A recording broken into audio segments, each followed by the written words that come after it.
It all started with a strange idea, one that most CEOs would never even consider. He was the founder of a fast-growing tech company, someone who had built it from the ground up. He wasn't just rich, he was respected, known for making smart moves and bold decisions. But lately he'd been feeling something off. Sure, reports came in every month, and meetings were held weekly. But he couldn't shake the feeling that something was missing. The numbers looked good, but what about the people behind them? So one night after another board meeting filled with polished presentations and carefully worded updates, he made a decision that would change everything. He was going undercover. Not, like in the movies, no fake mustache or secret earpiece. Just a plain jacket, old shoes, and a new identity, a junior training assistant named Rick. That was it. No special treatment, no private office, no assistants running his schedule. He would live like a regular employee for as long as it took to understand what was really going on. The next week, he walked into one of the regional offices like any other new hire.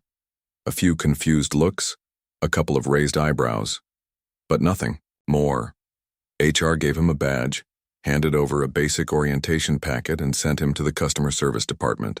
There he was told to shadow the team and help new hires get settled. He didn't say much. He just listened. At first things seemed normal. People were busy, some were friendly, others kept to themselves. He helped where he could, showing newcomers how to log in, explaining lunch breaks, offering a smile when nerves showed. He watched how managers spoke to their teams, how problems were handled, and how people reacted when things went wrong. But by the third day, he noticed something strange. Group of younger workers sat quietly during breaks, not talking much. One of them, a girl with tired eyes and a nervous laugh, always seemed to shrink when someone approached her. Another guy, barely out of college, jumped whenever his phone rang, like he was expecting bad news. Then there was him, the man everyone seemed to avoid. Tall, confident, dressed sharply, always walking with purpose. He barked orders like they were commands on a battlefield. When someone made a mistake, he didn't correct them. He called them out, loudly, in front of everyone. Not in a playful way, in a way that hurt. At first, Rick thought maybe this was just tough leadership. Some people needed pressure to perform, right? But the more he saw, the more uncomfortable he felt. Once during a morning meeting, the young girl, let's call her Tina, was asked to explain why a report was late. She tried to speak, but her voice shook. She said she had been waiting on data from another team.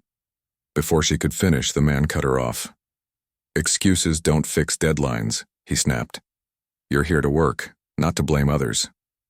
Tina's face turned red. She looked around the room, hoping someone would step in. No one did. Everyone looked down at their notes, pretending they hadn't heard. Later that day, Rick saw her sitting alone in the break room, wiping her eyes with a napkin. He wanted to say something, but he knew he couldn't blow his cover. Not yet. Instead, he made a mental note. This wasn't just strict management. This was something else. And if no one was speaking up, then maybe it was time someone finally did. The next few days blurred together for Rick. Every morning started with a quick coffee run, usually black, no sugar, and then straight into shadowing new hires. He tried to stay quiet, blending in as much as possible while keeping his eyes open. The more he observed, the clearer it became that something wasn't right. It wasn't just one incident or one person. It was a pattern. That guy, the one who always seemed to dominate meetings and snap at anyone who dared make a mistake, he was everywhere. His sharp voice carried through the office like an echo, bouncing off walls and landing hard on ears. And the younger employees? They flinched every time he walked by.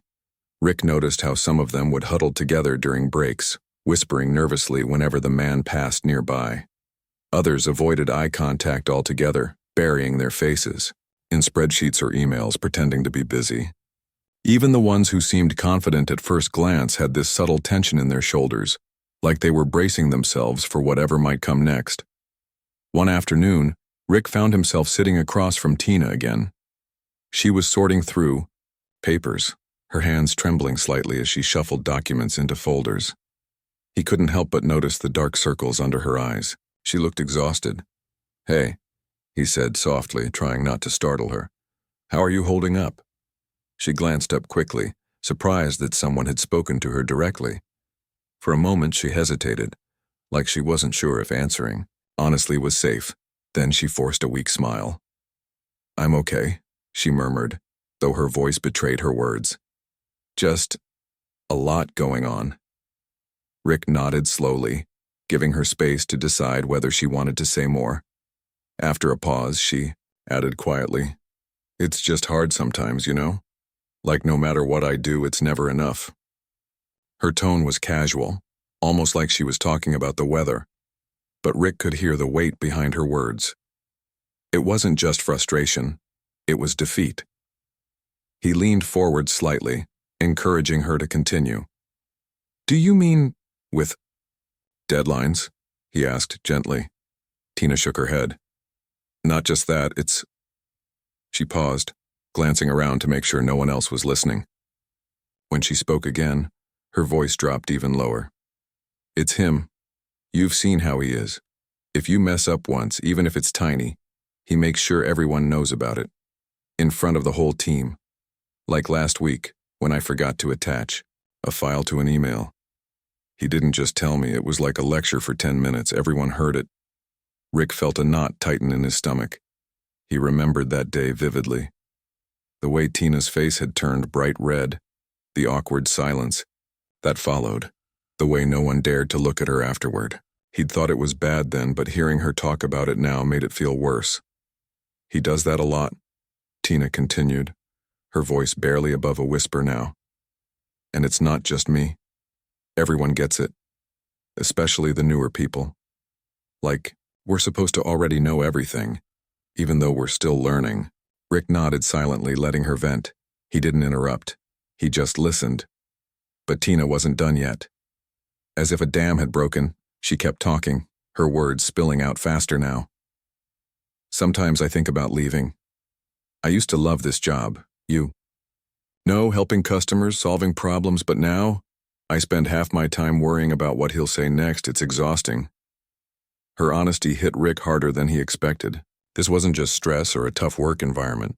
This was fear, pure, raw fear. And it was spreading, infecting everyone around it. Over the next couple of days, Rick decided to test the waters further. During lunch breaks, he struck up conversations with other employees, asking casual questions about workload, training programs, and company culture. At first, people were hesitant, unsure if they could trust him. But Rick had a knack for putting people at ease. Slowly, they began opening up. One young man, a recent graduate with dreams of climbing the corporate ladder, told Rick how he'd been assigned extra tasks late at night because he'd missed spotting a minor error in a report. Another woman confided that she'd considered transferring departments multiple times, only to realize the same issues existed elsewhere. A third employee joked bitterly about how HR seemed to care more about numbers than actual people. Each conversation painted a clearer picture. This wasn't just one bad manager. This was a ripple effect. One toxic attitude was poisoning the entire department, and no one felt empowered enough to stop it. By the end of the week, Rick had pieced together a disturbing puzzle. There was no doubt in his mind anymore. Something needed to change, but how? He sat alone in the break room late one evening, staring at his notebook. Inside were scribbled notes from dozens of conversations, observations, and moments that had stuck with him. Names weren't written down, just descriptions. Phrases like public humiliation, constant criticism, and fear-based leadership stood out starkly against the page. Rick sighed, rubbing his temples. This undercover mission was supposed to give him insight into daily operations, inefficiencies, and areas for improvement. What he hadn't anticipated was uncovering a deep-rooted issue that went far beyond processes or policies. As he closed the notebook and slipped it back into his bag, a question lingered in his mind. Should he step in now, or should he wait until he had more evidence? Either way, he knew one thing for certain. This wasn't over. Rick didn't sleep well that night. His mind kept replaying bits and pieces of what he'd seen and heard over the past week. The trembling hands, the quiet whispers, the defeated expressions. It all felt heavier now than when he first walked into the office pretending to be a training assistant. The next morning, as he sipped his coffee in the break room before the workday began, he realized something. This wasn't just about one department or one bad manager. This was bigger. It was systemic. If no one stepped up to address it, nothing would ever change. And worse, people like Tina might leave, not because they weren't talented, but because they couldn't take it anymore. He knew he had two options. He could either stay undercover longer, gathering more evidence and learning even more about how deep this issue ran, or he could act now, using what he already knew to push for change. But acting meant blowing his cover, and Rick wasn't ready for that yet. Not until he understood exactly who else was affected, and whether there were others complicit in letting things slide. So he decided to dig deeper. That day, Rick made it a point to talk to as many people as possible. He started with casual conversations, during breaks, asking questions about workload, team dynamics, and how things worked behind the scenes. Some employees brushed him off, assuming he was just another newbie trying to fit in. Others, though, opened up once they realized he was genuinely interested in listening. One conversation stood out more than the rest. It happened during lunch, when Rick sat down at a table with three newer hires. They looked surprised to see him join them. They weren't used to anyone outside their tight-knit group sitting so close, but they didn't object. After a few minutes of small talk about weekend plans and favorite snacks, Rick leaned in slightly and asked, "How's everything going here? You settling in okay?" The question hung in the air for a moment. Then one of them, a guy who looked barely old enough to shave, shrugged and said, "Yeah, I guess it's different than I expected." "Different?" Rick raised an eyebrow, encouraging him to elaborate. "Well," the young man continued, glancing around nervously to make sure no one was eavesdropping, "it's not the work itself. That part's fine. It's just the way some people treat us, like we're supposed to know everything already, but nobody teaches us anything. We're just thrown into these projects, and if we screw up, it's like we've committed a crime." Rick nodded slowly, letting him speak without interrupting. Another person at the table, a woman with curly hair tied back in a messy bun, chimed in. "And it's not just that. It's how they talk to us. Like, yeah, mistakes happen, but does it really need to be announced in front of everyone? Every time it happens, I feel like crawling under my desk." Her voice wavered slightly, and Rick noticed her hands gripping her sandwich wrapper tighter as she spoke. She glanced at the third person, a quiet guy who hadn't said much yet, and added, "Right? You've felt it too, haven't you?" The quiet guy hesitated, then nodded. "Yeah," he admitted softly. "I thought it was just me being sensitive or something, but no. Everyone feels it." Rick felt a pang of guilt. These were smart, capable people who wanted to do good work and contribute to the company. Yet instead of feeling supported, they felt attacked, isolated, small. After lunch, Rick decided to test the waters further. He approached a couple of senior employees, people who had been with the company for years, and asked them casually about the workplace culture. Their answers shocked him. One of them shrugged and said, "Oh yeah, that's just how things are around here. You get used to it." Another admitted, "It's tough, especially for the newbies. But honestly, HR doesn't care unless someone quits or files a formal complaint, and even then, they'll probably side with whoever brings in the most results." Results. That word stuck with Rick. Was that really what mattered most? Numbers on a spreadsheet? Metrics that looked good in quarterly reports? What about the human cost? By the end of the week, Rick had filled pages of notes. He'd talked to nearly everyone in the department, piecing together a clearer picture of what was happening. It wasn't just one toxic manager causing problems. It was a lack of accountability, a culture where harshness was excused as tough love, and where fear ruled louder than trust. But there was something else Rick discovered, something that gave him hope. Despite everything, there were still people fighting back in their own small ways. Like Tina, who stayed late every night to double-check her work, determined not to give anyone a reason to criticize her. Or the group of younger employees who supported each other during breaks, sharing tips and encouragement to keep going. Even the quieter ones, the ones who seemed beaten down by constant negativity, still showed up every day, hoping for a chance to prove themselves. Rick realized something important. These people weren't broken. They were resilient. They just needed someone to stand up for them. Late Friday evening, after most of the office had cleared out, Rick sat alone in the dimly lit break room. He flipped through his notebook, reviewing the notes he'd taken. Each page told a story of frustration, exhaustion, and courage. He thought about the choices ahead of him. Should he confront the manager directly, go straight to HR, or wait until he had undeniable proof of what was happening? As he closed the notebook and tucked it away, Rick made a decision. He couldn't stay hidden forever. If he wanted to fix this, he'd have to step out of the shadows sooner rather than later. But first, he needed allies, people within the company who could help him shine a light on the truth. And maybe, just maybe, those allies were closer than he thought. Rick woke up early on Monday morning, his mind racing. He'd spent the weekend thinking about what he'd learned so far, and what he needed to do next. The weight of everything was starting to feel overwhelming, but one thing kept him grounded. The faces of the people he'd met. Tina, the young guy who looked like he hadn't even started shaving yet, the woman with the curly hair tied back in a messy bun. They weren't just employees. They were real people, trying their best to survive in an environment that seemed designed to break them. He knew it was time to act. But how? That morning, as Rick walked into the office, he carried a small voice recorder in his pocket.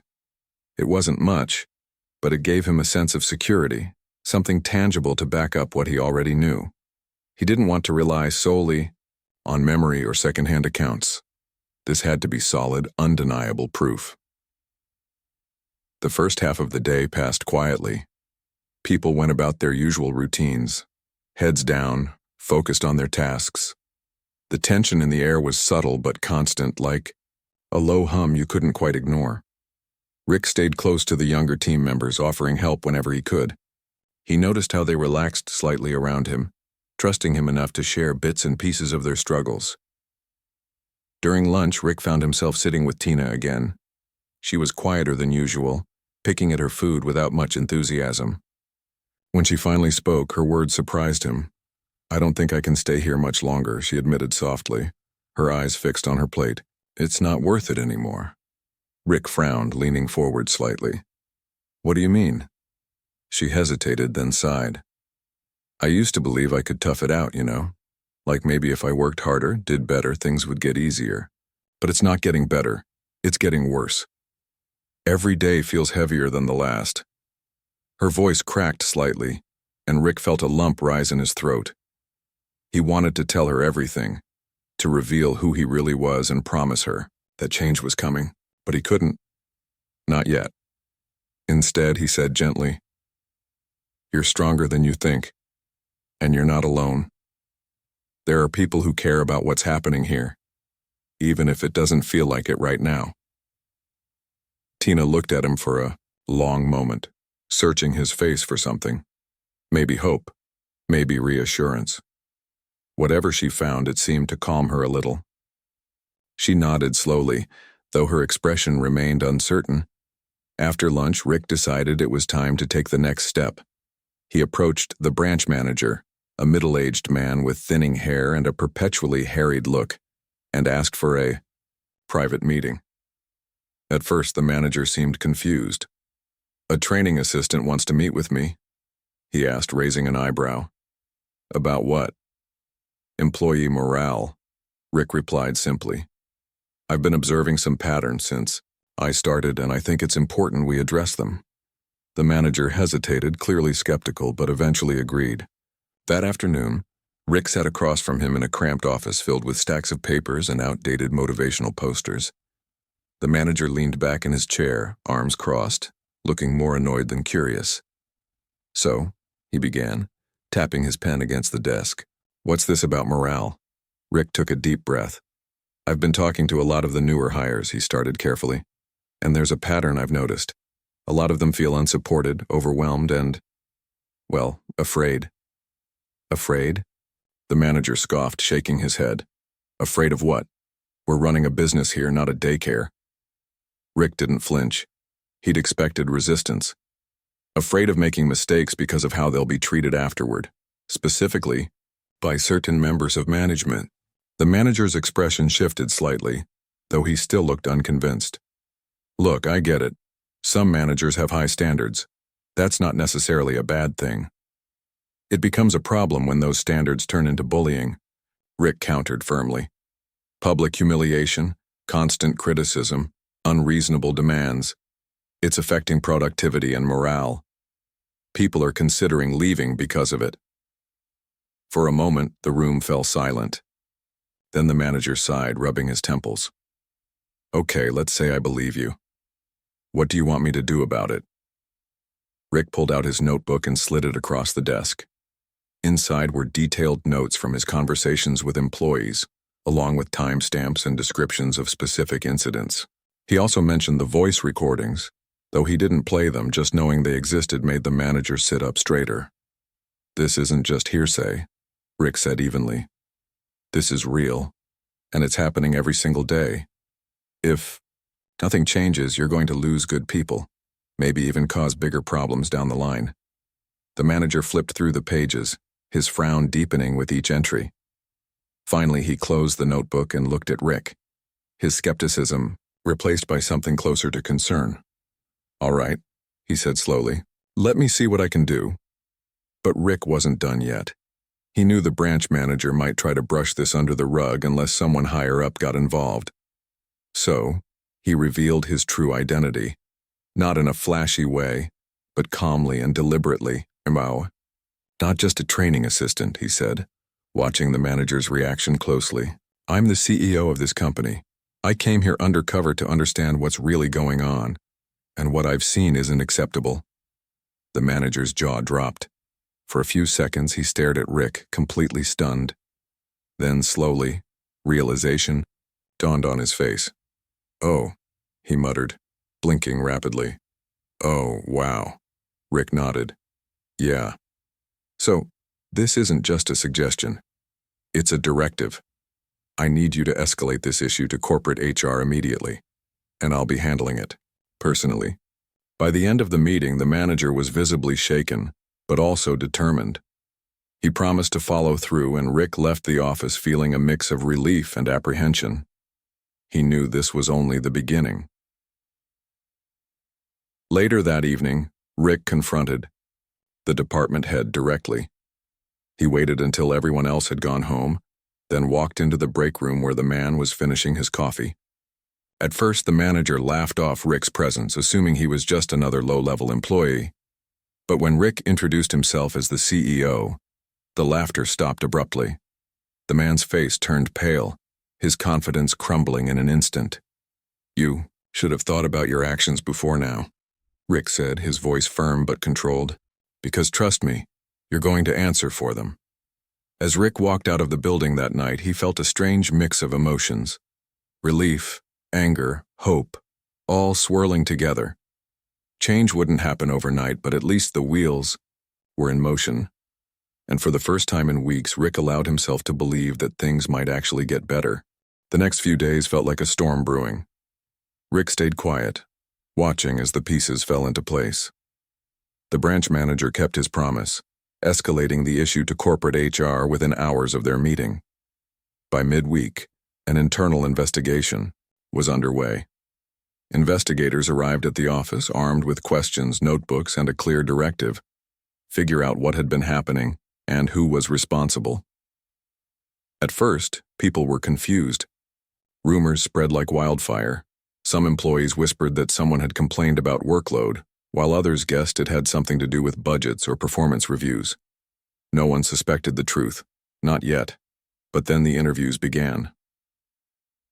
One by one, Employees were called into private rooms to share their experiences. At first, they hesitated. Years of fear and silence don't disappear overnight. But slowly, the dam broke. People started talking, not just about isolated incidents, but about patterns, about how certain managers made them feel small, incompetent, and invisible, about how mistakes weren't corrected, they were punished, about how no one ever stepped in to stop it. Tina was among the first to speak up. She sat in the tiny conference room, her hands trembling as she recounted the times she'd been humiliated in front of her peers. Her voice cracked when she described crying in the bathroom after meetings, too embarrassed to face anyone. But as she spoke, something shifted. For the first time, she wasn't being dismissed or ignored. Someone was listening, and not just listening, but taking notes, nodding, asking follow-up questions. Others followed her lead. The young man who always looked nervous admitted how he'd considered quitting multiple times because he couldn't handle the pressure anymore. The woman with the curly hair talked about how she'd stopped volunteering ideas during brainstorming sessions, afraid of being mocked if they weren't perfect. Even some of the quieter employees, the ones who usually blended into the background, found the courage to share their stories. By the end of the week, the investigators had gathered enough evidence to paint a damning picture. Reports piled up on desks, detailing years of unchecked behavior. And at the center of it all was one name, the department head. When the news finally broke, it hit the office like a shockwave. Rick called a company-wide town hall meeting. Everyone filed into the large conference room, murmuring nervously as they waited for him to arrive. When he walked in, still dressed in his undercover clothes, worn jacket, scuffed shoes, they didn't recognize him at first. He stood at the front of the room, looking around at the sea of faces, letting the tension build before he spoke. "Good morning," he began, his voice calm but steady. "For those of you who don't know me, my name is Rick. Well, actually, it's Richard Ellery. I'm the CEO of this company." A collective gasp rippled through the room. Eyes widened, heads turned, whispers erupted. Tina stared at him, her mouth hanging open in disbelief. The same went for nearly everyone else. They'd been working alongside their boss this whole time and hadn't even realized it. Rick held up a hand to quiet them down. "I came here undercover to understand what life is really like for our employees, to see things from your perspective. Not as a CEO, but as one of you." He paused, scanning the room again. What I found wasn't easy to hear, or to witness. He went on to explain everything: the toxic behavior, the bullying, the culture of fear that had taken root in the department. He didn't name names, but everyone knew exactly who he was talking about. Then he announced the decision. The department head was terminated immediately, effective that day. The room erupted into murmurs. Some people clapped quietly, while others simply sat there, stunned. A few wiped tears from their eyes, overwhelmed by the weight of what had just happened. Rick wasn't done yet. "This isn't just about one person," he continued. "It's about creating a workplace where everyone feels safe, supported, and valued, where mistakes are opportunities to learn, not reasons to be shamed. Starting today, we're implementing new policies to prevent anything like this from happening again." He outlined the changes: mandatory leadership training for all managers, anonymous reporting systems for employees to flag issues without fear of retaliation, and regular check-ins to ensure everyone felt heard. He also promised to visit every regional branch personally, at least once a year, to stay connected with employees on the ground. When he finished speaking, the room erupted into applause. It wasn't polite clapping. It was heartfelt, emotional, and raw. People stood up, cheering, some even crying openly. For the first time in a long time, they felt seen, heard, respected. After the meeting, Rick stayed behind to talk to anyone who wanted to speak with him. Dozens lined up, eager to thank him or just to shake his hand. Tina approached him last, her eyes red but shining with gratitude. "I can't believe you did this," she said softly, her voice trembling. "You saved us." Rick smiled, though his expression was tinged with sadness. "No," he replied gently. You saved yourselves. You spoke up, even when it was hard. That takes real courage." She nodded, unable to find words, and hugged him tightly before walking away. As Rick packed up his things later that evening, he couldn't help but feel a sense of accomplishment, but also responsibility. This was just the beginning. Changing a culture didn't happen overnight. It would take time, effort, and unwavering commitment. But for the first time in years, he felt hopeful about the future. Because now, the company wasn't just focused on profits or growth, it was focused on its people. The weeks that followed felt like a fresh start, not just for the office but for Rick himself. After the town hall meeting, he returned to his corner office on the top floor of the corporate headquarters, leaving behind the worn jacket and scuffed shoes he'd worn during his undercover stint. But even though he was back in his usual role, something inside him had changed. For years, Rick had thought of success as numbers, profit margins, growth charts, investor reports. Those metrics still mattered, of course, but now he saw them differently.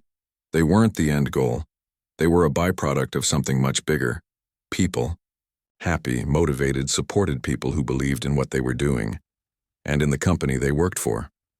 Every morning, as he settled into his chair and flipped through emails, he made it a point to read feedback from employees across the company. Some messages were glowing, thanking him for the changes he'd implemented. Others were raw and honest, pointing out areas where things could improve. He read every single one, responding personally whenever possible. It wasn't always easy. Some criticism stung, but he knew listening was key to keeping the momentum going. One afternoon, as he sat reviewing plans for new leadership training programs, his assistant walked in with a folder labeled Employee Stories. Curious, Rick opened it and found handwritten notes from workers at various branches, sharing how the recent changes had impacted their lives. One letter stood out in particular. It was from Tina. She wrote about how she'd almost quit before everything came to light, how she'd spent months feeling like she wasn't good enough no matter how hard she tried. But after the investigation, she said, something shifted. For the first time, she felt proud of her work again.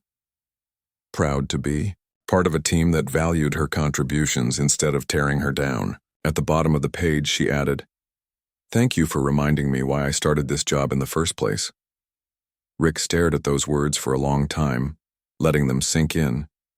He hadn't realized until that moment just how close he'd come to losing someone like Tina, someone talented, driven, and full of potential, all because of a toxic environment left unchecked.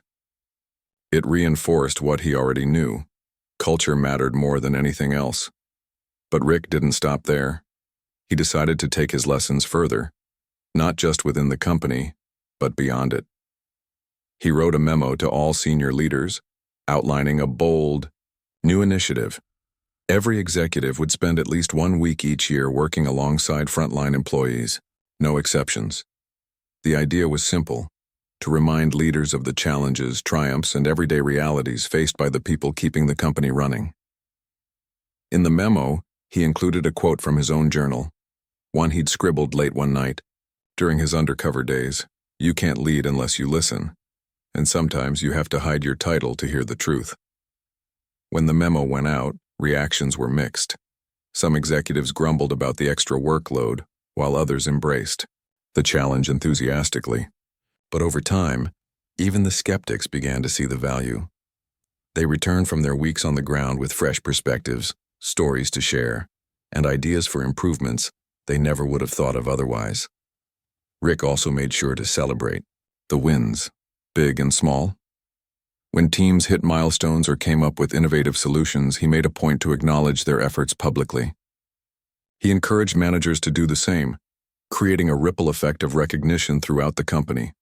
Slowly but surely, the atmosphere began to shift.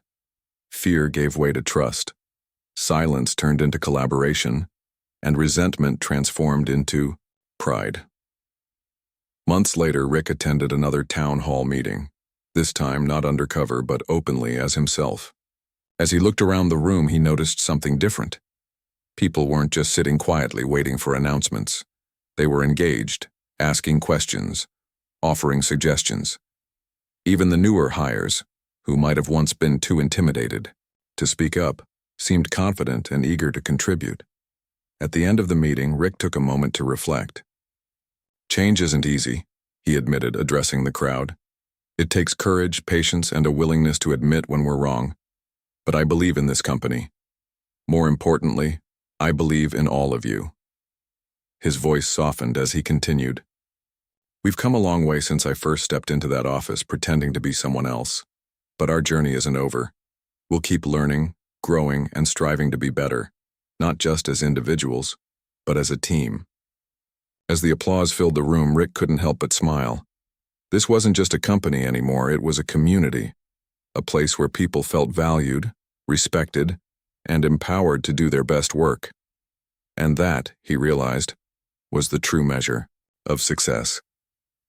On his way out, Tina stopped him near the door. She looked different now, more confident, her posture relaxed, her eyes bright. I just wanted to say thank you again, she said, smiling warmly. Things aren't perfect yet, but they're getting better. Because of you. Rick shook his head gently. No, Tina. Because of us. Together we're building something special. And with that, he walked out of the building, ready to face whatever challenges lay ahead. The road wouldn't always be smooth, but he knew one thing for certain. As long as he kept putting people first, the company and everyone in it would thrive.